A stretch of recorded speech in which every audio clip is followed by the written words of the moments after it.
వంశీకృష్ణ శ్రీనివాస్ యాదవ్ గారు అడిగింది. 2 ప్రశ్నలు అధ్యక్ష. ఇది ఒకటి, విశాఖపట్నంలో కాలుష్య నివారణకు ప్రభుత్వం తీసుకుంటున్న చర్యలు, రెండవది అందుకు సంబంధించిన వివరాలు ఏంటంటే, విశాఖపట్నం ఆంధ్రప్రదేశ్ ఈశాన్య తీరంలో యారాడు కొండలు, సింహాచలం కొండలు, మరియు కైలాసగిరి కొండల మధ్యలో ఉంది. దాని స్థలాకృతి లక్షణం కారణంగా దీన్ని తరచుగా బౌల్ ఏరియా అని పిలుస్తారు. ఈ కొండల కారణంగా శీతాకాలంలో ఉష్ణోగ్రతలు తక్కువగా ఉండటం వల్ల పరిశ్రమల నుండి ఉత్పన్నమయ్యే వాయు కాలుష్య కారకాలు వాతావరణంలో వ్యాపించకుండా భూమి ఉపరితలం మీదనే ఉండిపోతున్నాయి. గత కొన్ని దశాబ్దాలుగా విశాఖపట్నం గణనీయమైన పారిశ్రామిక అభివృద్ధిని చవిచూస్తుంది. ఇది పర్యావరణం మరియు కాలుష్య సమస్యలకు దారితీస్తుంది. ఈ నగరంలో ప్రధానంగా వాయు కాలుష్యం ఎక్కువగా ఉంది అధ్యక్ష. 1960 నుండి విశాఖపట్నం పోర్ట్ అథారిటీ, HPCL మొదలైన బహుళ రంగ పరిశ్రమల స్థాపన మరియు వృద్ధి ఈ నగరాన్ని భారతదేశ పారిశ్రామిక పట్టణంలో ఒక ప్రధాన పారిశ్రామిక కేంద్రంగా చేసింది.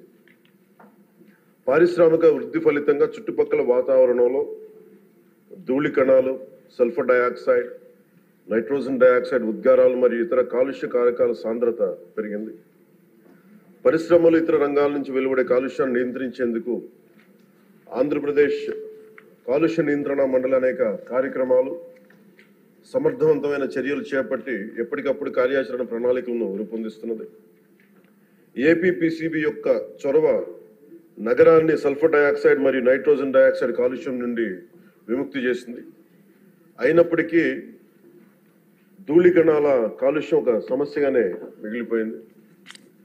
2009 సంవత్సరంలో కేంద్ర కాలుష్య నియంత్రణ మండలి CPCB విశాఖ నగరానికి సంబంధించి సమగ్ర పర్యావరణ కాలుష్య సూచిక సెపి స్కోరును 70.82గా లెక్కించి ఉండవలసిన ప్రమాణం 60 కంటే ఎక్కువగా ఉండడం వలన విశాఖపట్నంను తీవ్ర కాలుష్యం ఉన్న ప్రాంతంగా గుర్తించింది.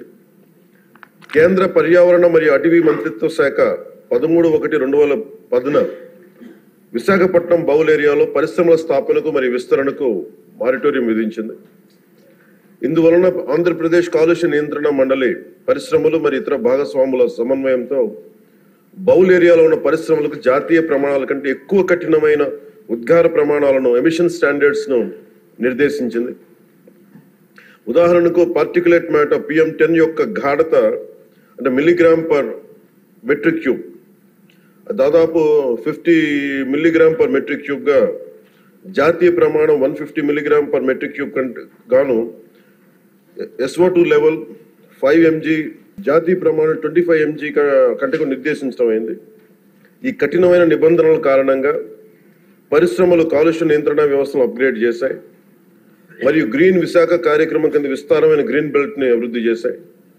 ఈ చర్యల వలన సెపి స్కోర్ 2013 నాటికి 70.82 నుండి 52.31కి తగ్గింది. 2013లో ministry of environment, forest and climate change comprehensive environment pollution index score నగరానికి సంబంధించి 60 కంటే తక్కువగా ఉండడం వలన పరిశ్రమల విస్తరణపై ఉన్న మారిటోరియం ఎత్తివేసింది. కాలుష్యాన్ని నియంత్రించడంలో గణనీయమైన విజయం సాధించినప్పటికీ విశాఖపట్నంలో పరిశ్రమల విస్తరణ కార్యక్రమాల వలన మరియు సంబంధించిన ధూళితో కూడిన సరుకు రవాణా, కార్గో రవాణా మొదలైన తదనంతర కార్యకలాపాలు వాయు కాలుష్యం పెరగడానికి కారణమైనాయి. నగరంలో పార్టికులేట్ మ్యాటర్ అంటే ముఖ్యంగా కణ కాలుష్యం, దుమ్ము, ధూళి, మసి, పొగ ఈ లెవెల్స్ జాతీయ ప్రమాణాలు 60 మిల్లీగ్రాములు మించినందున వాయు నాణ్యత మెరుగుదల అవసరమని ఆంధ్రప్రదేశ్లోని మరో 12 నగరాలతో పాటు విశాఖపట్నంను నాన్ అటైన్మెంట్ సిటీలుగా CPCB గుర్తించింది. CPCB GVMC, జిల్లా పరిపాలన, రవాణా శాఖ, పరిశ్రమలు, పౌర సరఫరాల శాఖ వంటి సంబంధిత భాగస్వామ్య శాఖల సమన్వయంతో APPCB national clean air programme కింద నగరంలో వాయు కాలుష్య స్థాయిలను తగ్గించడానికి కార్యాచరణ ప్రణాళికను రూపొందించింది. ప్రభుత్వం CPCB, APPCB అన్ని భాగస్వామ్య శాఖలచే ఆమోదించిన కార్యాచరణ ప్రణాళిక అమలును నిశ్చితంగా పర్యవేక్షిస్తాం. పరిశ్రమల నుంచి వెలువడే వాయు కాలుష్య ఉద్గారాలు, పరిశ్రమల కార్యకలాపాలు, పట్టణ అవసరాలకు సంబంధించిన సరుకు రవాణా నుంచి వెలువడే ఉద్గారాలను నియంత్రించేందుకు ఏపీపీసీబీ పలు చర్యలను చేపట్టింది అధ్యక్ష. అంతేకాకుండా పరిశ్రమలు ఉత్పత్తి చేసి వ్యర్థ జలాలను శుద్ధి చేయడానికి తగిన సామర్థ్యం కలిగిన ఎఫ్లూయెంట్ ట్రీట్మెంట్ ప్లాంట్లను ఏర్పాటు చేయడానికి ఏపీపీసీబీ పరిశ్రమలను నిశితంగా పర్యవేక్షిస్తున్నది. విశాఖపట్నం నగరంలో ఉత్పత్తి అయ్యే మురుగునీటిని జీవీఎంసీ నిర్మించిన 5 మేజర్ సువేజ్ ట్రీట్మెంట్ ప్లాంట్స్ ని 13 మినీ ఎస్టీపీలను మళ్లించడంతో పాటు నిర్దేశిత ప్రమాణాలకు అనుగుణంగా ఎస్టీపీ అవుట్లెట్ వద్ద కాలుష్య స్థాయిని పర్యవేక్షించడం ద్వారా నీటి కాలుష్యానికి అవకాశం లేకుండా వీలు కల్పిస్తూ ఉంది.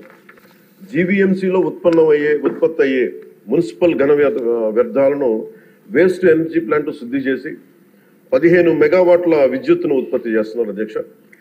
దీనిని కాపులుప్పాడలో జిందాల్ అర్బన్ వేస్ట్ మేనేజ్మెంట్ ఏర్పాటు చేసింది. ఇది బహిరంగ ఘన వ్యర్థాల దహనం మరియు మున్సిపల్ సాలిడ్ వేస్ట్ డిస్పోజల్ సమస్యను తొలగించింది.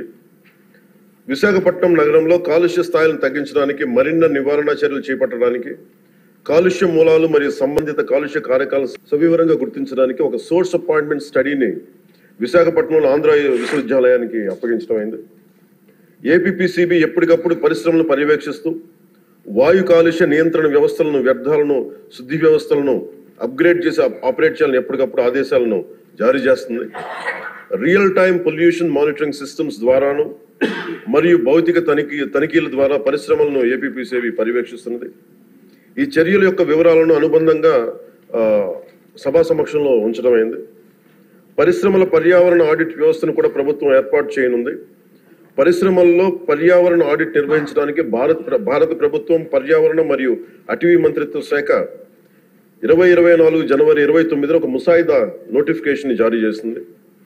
పర్యావరణ సుస్థిరత మరియు పరిశ్రమల వృద్ధికి నిబద్ధతలో భాగంగా పర్యావరణ చట్టాన్ని పాటించేలా చూడటానికి మరియు మెరుగుదల అంశాలను గుర్తించడానికి ఏపీపీసీబీ పరిశ్రమల్లో క్రమం తప్పకుండా పర్యావరణ ఆడిట్ నిర్వహిస్తున్నది.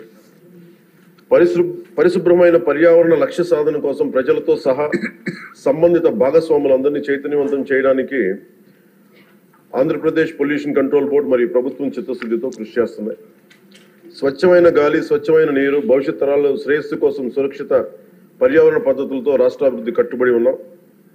ఈ సందర్భంలో ఈ American red Indian chief Seattle, స్థానిక అమెరికన్ చీఫ్ ఆఫ్ సుక్వామిష్ మరియు దువామిష్ ట్రైబ్స్ ఈ కింద విధంగా ఉదాహరించిన ఒక సందర్భంలో, The earth does not belong to man, man belongs to the earth. We don't inherit the earth, but we borrow it from our children. ఆయన మాటలు సమస్త జీవరాశుల పరస్పర అనుసంధానాన్ని, భావితరాల కోసం ప్రకృతి ప్రపంచాన్ని గౌరవించడం, పరిరక్షించడం యొక్క ప్రాముఖ్యత నొక్కి చెప్తున్నారు.